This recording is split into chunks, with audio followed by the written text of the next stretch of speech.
വീണ്ടും ഡൽഹിയിലേക്ക് സമരഭൂമിയായി ഡൽഹി വിശദാംശങ്ങളുമായി കെ പി അഭിലാഷാണ് ചേരുന്നത്. അഭിലാഷ്, ഏറ്റവും പുതിയ വിവരങ്ങൾ എന്തൊക്കെയാണ്? നിലവിൽ നേരത്തെ ഉണ്ടായിരുന്ന അത്രയും ആശങ്കകൾ കുറഞ്ഞിട്ടുണ്ടോ? മറ്റു വിവരങ്ങൾ എന്തൊക്കെയാണ്?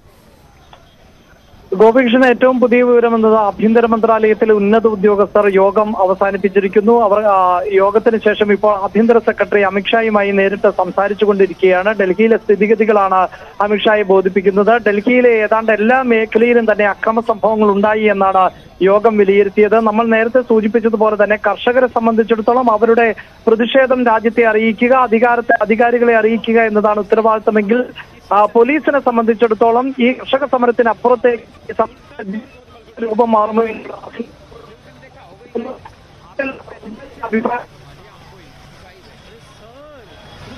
അഭിലാഷാണ് വിവരങ്ങൾ നൽകിയിരിക്കുന്നത്. ഏതായാലും ഡൽഹിയിൽ വലിയ സംഘർഷ സാധ്യതകൾ ഇപ്പോഴും നിലനിൽക്കുന്നു എന്ന് തന്നെയാണ് മനസ്സിലാക്കുന്നത്. 12 മണിക്കൂർ നേരത്തേക്ക് ഇന്റർനെറ്റ് വിച്ഛേദിച്ചിട്ടുണ്ട്. ഏതായാലും അഭിലാഷിന് ടെലിഫോൺ ബന്ധത്തിലും ചില പ്രശ്നങ്ങൾ കാണുന്നു. എന്താ സംഭവിക്കുന്നതെന്ന് നോക്കാം നമുക്ക്. ഏതായാലും വലിയ തോതിൽ ഉള്ള അക്രമങ്ങൾ വിവിധയിടങ്ങളിൽ ഉണ്ടായി എന്ന് തന്നെയാണ് മനസ്സിലാക്കുന്നത്. ഇനി ഏറ്റവും ഒടുവിലായി കർഷക സംഘടനകൾ വ്യക്തമാക്കിയ അനുസരിച്ചിട്ട് ഇവർക്കിടയിലേക്ക് വിവിധ ഉദ്ദേശങ്ങളാൽ നുഴഞ്ഞുകയറിയ ചിലരാണ്, സാമൂഹ്യ വിരുദ്ധരാണ് അക്രമങ്ങൾ ഉണ്ടാക്കിയത് എന്നുള്ളതാണ്. ആ അക്രമങ്ങളുടെ സാന്നിധ്യം അത് ഡൽഹി പോലീസും നിലവിൽ അനൗദ്യോഗികമായി സ്ഥിരീകരിക്കുകയും ചെയ്യുന്നു. അല്ലെങ്കിൽ അക്രമങ്ങൾ ഉണ്ടായി എന്നുള്ളത് വ്യക്തമാവുകയും ചെയ്യുന്നു. വരും മണിക്കൂറുകളിൽ അതിൻ്റെ വ്യക്തത കൈവരികയുള്ളൂ എന്താണ് സംഭവിച്ചതെന്നുള്ളത്. ഏതായാലും അതിർത്തികളിൽ കിലോമീറ്ററോളം ദൂരത്തിൽ കർഷകരുടെ ട്രാക്ടറുകൾ ഇപ്പോഴും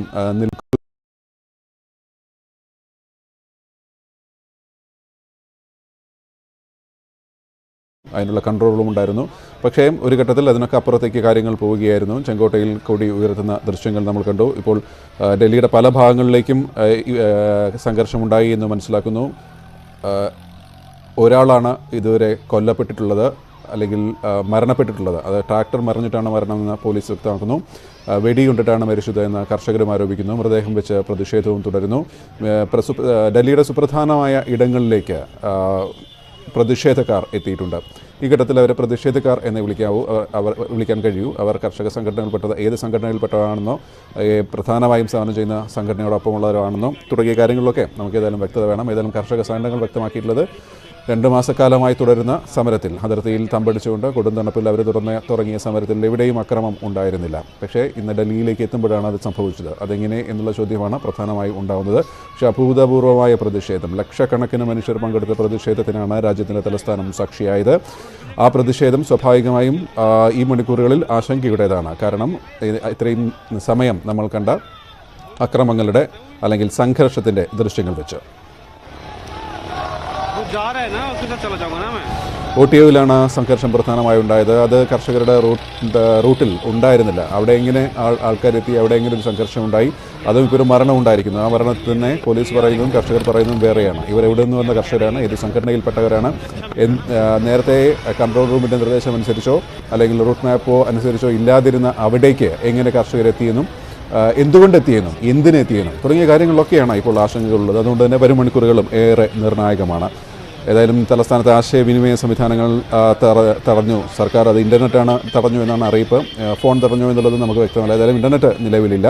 ടെലിഫോൺ ഇത്രയും സമയം കിട്ടുന്നുണ്ടായിരുന്നു. വരും മണിക്കൂറുകൾ നമുക്ക് നോക്കാം. ഏതായാലും മരണത്തെ ചൊല്ലിയുള്ള തർക്കവും ഒരു ഭാഗത്ത് വലിയ ശക്തമായി പ്രതിഷേധമായി പുരോഗമിക്കുകയാണ്. ഡൽഹിയുടെ അതിർത്തികൾ, പ്രധാനപ്പെട്ട അതിർത്തികൾ, കർഷകർ തമ്പടിച്ചിരുന്ന അതിർത്തികളിൽ വലിയ രീതിയിലുള്ള സമര പങ്കാളിത്തമാണ് ഇന്ന് രാവിലെ തൊട്ട് തന്നെ കണ്ടത്. 1 ലക്ഷത്തോളം കർഷകർ പങ്കെടുക്കുമെന്നാണ് സംഘടനകൾ അറിയിച്ചിരുന്നെങ്കിലും അതിലും എത്രയോ പേർ സമരത്തിനെത്തിയെന്നാണ് ഈ മണിക്കൂറുകളിൽ പുറത്തു വരുന്ന വിവരമനുസരിച്ച് മനസ്സിലാവുന്നത്.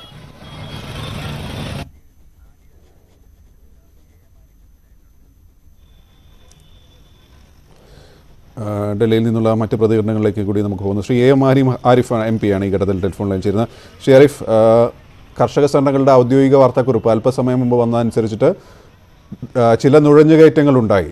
ഞങ്ങളൊരിക്കലും അക്രമത്തെ പ്രോത്സാഹിപ്പിക്കുന്നില്ല, അക്രമം ചെയ്തിട്ടുമില്ല. കഴിഞ്ഞ 60 ദിവസമായി സമാധാനപരമായ സമരമായിരുന്നു. രാജ്യത്തിൻ്റെ പ്രതീകങ്ങളെ ഒരിക്കലും അപമാനിക്കാൻ ശ്രമിച്ചിട്ടില്ല. പക്ഷേ നുഴഞ്ഞുകയറ്റം ഉണ്ടായി എന്നാണ് പറയുന്നത്. താങ്കൾ എന്താണ് മനസ്സിലാക്കുന്നത്?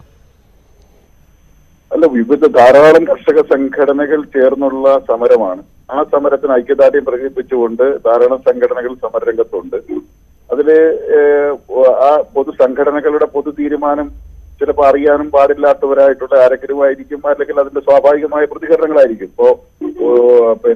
ഇതിപ്പോ മനഃപൂർവ്വം കരുതിക്കൂട്ടി ഈ സമരത്തെ ദുർബലമാക്കാനോ സമരം അക്രമാസക്തമാക്കാനോ ഒന്നുമല്ല. ഇത്രയും ദിവസക്കാലം സമരം ചെയ്തിട്ട് നിരവധി ആളുകൾ പിടഞ്ഞു വീണ് ഈ മരം കോച്ചുന്ന മഞ്ഞത്തും മരിച്ചിട്ടും സർക്കാർ വിവിധ ചർച്ചാ പ്രഹസനങ്ങൾ നടത്തി അവരുടെ അധികാര ഗർവ് കാണിക്കുന്നതല്ലാതെ തീർക്കണമെന്നുള്ള യാതൊരു ആഗ്രഹവും പ്രകടിപ്പിക്കാതിരിക്കുമ്പോൾ സഹികെട്ടിട്ടുള്ള അങ്ങനെയും ആലോചിക്കാം. പക്ഷെ ഒരു കാര്യം കൂടി പറയട്ടെ, ഈ അക്രമം ഇല്ലായിരുന്നെങ്കിൽ സമീപകാലത്ത് ഇന്ത്യ കണ്ട ഏറ്റവും വലിയ പ്രതിഷേധമായി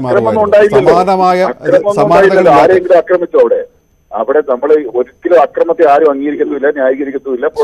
ഞാൻ പറയുന്ന മുഴുവൻ ഞാൻ ഉദ്ദേശിച്ചതല്ല, ഇന്ത്യ കണ്ട ഏറ്റവും വലിയ പ്രതിഷേധമായി മാറുമായിരുന്നു. പക്ഷേ അതിനെ ഇങ്ങനെ വളച്ചൊടിക്കാൻ ചിലർ ബോധപൂർവം കർഷകരോട് ഐക്യദാർഢ്യം പ്രഖ്യാപിക്കുന്നവരല്ല അവർ ശ്രമിക്കാനുള്ള സാധ്യതയുണ്ടോ എന്നാണ് ഞാൻ ചോദിച്ചത്. അത്തരം സ്വാഭാവികമായി ഞാൻ അതിന്റെ ന്യായാന്യായങ്ങളെ കുറിച്ച് ശരിക്കും മനസ്സിലാക്കിയാൽ എനിക്ക് പറയാൻ കഴിയത്തുള്ളൂ ആരാണ് ഏത് സംഘടനക്കാരാണ് എന്നൊന്നും നമുക്കറിയില്ല. ഞാൻ പറഞ്ഞത് എല്ലാം നമ്മുടെ സ്വാതന്ത്ര്യ സമരത്തിൽ പോലും എല്ലാ സമരവും സമാധാനപരവും ഒക്കെ ആയിരുന്നപ്പോൾ പോലും തന്നെ ചില അല്ലാതെയുള്ള സംഭവങ്ങൾ ഉണ്ടായിട്ടുണ്ട്. ഇപ്പം ബ്രിട്ടീഷുകാരെ ഭയപ്പെടുത്തുന്നതിന് വേണ്ടിയാണെങ്കിലും യോഗം ചേരുന്ന സന്ദർഭത്തിൽ ഭഗത് സിംഗ് അടക്കമുള്ളവർ പ്രതികരിച്ചിട്ടുണ്ട്. നേതാജിയുടെ ഒരു ധാരയുണ്ട് സമര മാർഗത്തിൽ. നേതാജി പ്രത്യേകമായ വോളണ്ടിയർമാരെ സംഘടിപ്പിച്ചുകൊണ്ട് വന്നിട്ടുണ്ട്. അപ്പൊ ഏതൊരു പ്രക്ഷോഭ സമരത്തിലും എല്ലാം ഒരുപോലെ തന്നെ നടക്കണമെന്നില്ല. ഇതിപ്പോ കരുതിക്കുട്ടിയാണോ ഇല്ലയോ എന്നൊന്നും എനിക്കറിയാൻ പാടില്ല. അതിന്റെ വിശദാംശങ്ങൾ പരിശോധിച്ചാലേ സൂക്ഷ്മാംശത്തിൽ പരിശോധിച്ചാലേ പറയാൻ കഴിയുന്നത്. പക്ഷേ നമ്മൾ അതുകൊണ്ട് സമരത്തിന്റെ ഒരു ശരിമയും ശക്തിയും അതിന്റെ ഗംഭീരവും ഞാൻ ചോദിക്കാൻ സംഘടനകളുടെ പ്രസ്താവനയിൽ തന്നെ അവർ അങ്ങനെ ഒരു ലൈൻ പറഞ്ഞു, അതുകൊണ്ടാണ് ആ ലൈൻ പറഞ്ഞു എന്ന് കരുതി ആ സമരത്തിന് ഒരിക്കലും ശോഭ കിടുന്നില്ല. ഒരു സംഭവം നിശ്ചയിച്ച സമര മാർഗങ്ങളിൽ നിന്ന് വ്യതിചലിച്ചെന്നോ ഒന്നോ രണ്ടോ സംഭവങ്ങൾ ഉണ്ടായി എന്ന് വെച്ചാൽ സമരത്തിന്റെ പ്രസക്തി ഒന്നും ഒട്ടും ചോർന്നു പോകുന്നില്ല. സമരത്തിന്റെ ശക്തി അത് ഗൗരവമായി തന്നെ നിൽക്കുകയാണ്, അതിലൊരു കുറവില്ല. ആ സമരത്തിന്റെ ഐക്യത്തെ ആർക്കും തകർക്കാനും ആവില്ല. ഭരണകൂടത്തിന്റെ എല്ലാ ചെയ്തികളെയും എല്ലാ ഭീവത്സമായ അതിനെ ചെറുക്കാനുള്ള നീക്കങ്ങളെയും അതിജീവിച്ചാണ് കർഷകർ മുന്നോട്ട് പോയിക്കൊണ്ടിരിക്കുന്നത്. അതിൽ നിന്ന് ഏതെങ്കിലും ഒരുപറ്റം കർഷകര് മറ്റേതെങ്കിലും തരത്തിലുള്ള സമരമാർഗം അവലംബിച്ചിട്ടുണ്ടെങ്കിൽ അത് പരിശോധിക്കട്ടെ. എന്തായാലും അവരുടെ ഐക്യത്തിനൊന്നും ഒരു കോട്ടവും സംഭവിക്കത്തില്ല.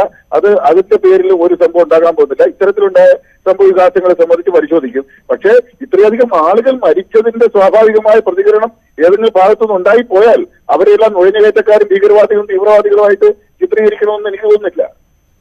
യെസ്, ഏതായാലും ഒരു സംശയം, രാവിലെ ശ്രീ കെ രാഗേഷ് MP ഒക്കെ പങ്കെടുത്തിരുന്നു. താങ്കൾ അദ്ദേഹത്തെ വിളിച്ചിരുന്നോ? അദ്ദേഹം ഒക്കെ എവിടെയാണുള്ളത്? ആ പ്രദേശങ്ങളിലൊക്കെ എന്താണ് സ്ഥിതി? ഉണ്ട്. അവര് അവിടെ വളരെ ഇവിടുന്ന് പോയിട്ടുള്ള നിരവധിയായ കർഷകരുണ്ട്. അവരെല്ലാം വിളിച്ചിരുന്നു, അവരോടൊക്കെ സംസാരിച്ചിരുന്നു. അവരൊക്കെ നല്ല നിലയിൽ മുന്നോട്ട് പോവുകയാണ്. അവർ നേരത്തെ നമ്മൾ അറിയുന്ന പോലെ ഏറ്റവും ആസൂത്രിതമായി നമ്മൾ കൈകാര്യം ചെയ്തതായിരുന്നു, കർഷകർ കൈകാര്യം ചെയ്തായിരുന്നു. കാരണം കൺട്രോൾ റൂം തുടങ്ങുന്നു, കൃത്യമായ റൂട്ട് ഉണ്ടാക്കുന്നു, എങ്ങനെയാണ് പോകേണ്ടതെന്ന് വലിയ ആസൂത്രണം, കൃത്യമായ ആസൂത്രണമായിരുന്നു. അപ്പോൾ വൈകിട്ട് 6 മണി വരെയാണ് സമരം എന്നാണ് പ്രഖ്യാപിച്ചിരുന്നത്. നിലവിൽ സമാധാനപരമായി അങ്ങനെ തന്നെ നീങ്ങുമെന്നാണ് പ്രത്യാശിക്കേണ്ടത്, അല്ലേ? തീർച്ചയായും ഇതുവരെ ഒരു സംഭവം ഇപ്പോൾ ഉണ്ടായി എന്ന് വെച്ച് കഴിഞ്ഞാൽ അത് വലിയൊരു അക്രമാസക്തമായ സമരമായിട്ടൊന്നും മാറിയിട്ടില്ല. വലിയ ഏറ്റുമുട്ടലോ പ്രക്ഷോഭങ്ങളോ ഏറ്റുമുട്ടലിന്റെ അടിസ്ഥാനത്തിൽ ആളുകൾ അതിന്റെ അടിസ്ഥാനത്തിലുള്ള ഇതിലേക്ക് പോകുന്നില്ല. പോലീസ് അവരുടെ സർവ്വശക്തിയും സമാഹരിച്ച് ചെയ്യുന്നുണ്ട്. ലാത്തിച്ചാർജ് ചെയ്യുന്നു, കണ്ണീർവാതകം ഷെല്ലുകൾ എറിഞ്ഞിട്ടുണ്ട്. അങ്ങനെയൊക്കെയുള്ള സംഭവങ്ങൾ പോലീസ് ചെയ്യുന്നുണ്ട്. അതിനോടെല്ലാം വളരെ സമാധാനപരമായിട്ടാണ് കൃഷിക്കാർ പ്രതികരിച്ചിട്ടുള്ളത്. നന്ദി ശ്രീ ആരിഫ്. ഈ ഘട്ടത്തിൽ പ്രതികരിച്ചതിന് ആരിഫ് MP ആണ് അപ്പോൾ പ്രതികരിച്ചത്. എന്തായാലും നമുക്ക് ഡൽഹിയിലുള്ള മറ്റുള്ളവരെയും പ്രതികരണത്തിനായി തേടാൻ പ്രതീക്ഷിക്കുന്നു. പലരെയും ഫോണിൽ ഡൽഹിയിലുള്ളവരെ സമര സമിതിയുടെ കർഷക നേതാക്കളെ ഫോൺ വിളിക്കുമ്പോഴും പലപ്പോഴും റേഞ്ച് കിട്ടുന്നില്ല. ഏതായാലും കൃത്യസ്ഥിതി എന്താണെന്ന് അറിയാൻ നമുക്ക് വരും മണിക്കൂറുകളിലും എല്ലാവരെയും പരിശോധിച്ചുകൊണ്ട് വിളിക്കാൻ ശ്രമിച്ചുകൊണ്ടിരിക്കാം. ഇപ്പോൾ പുതിയ ദൃശ്യങ്ങളിലേക്ക് കൂടി.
തിരിച്ചു വരാം ഇടവേളയ്ക്ക് ശേഷം.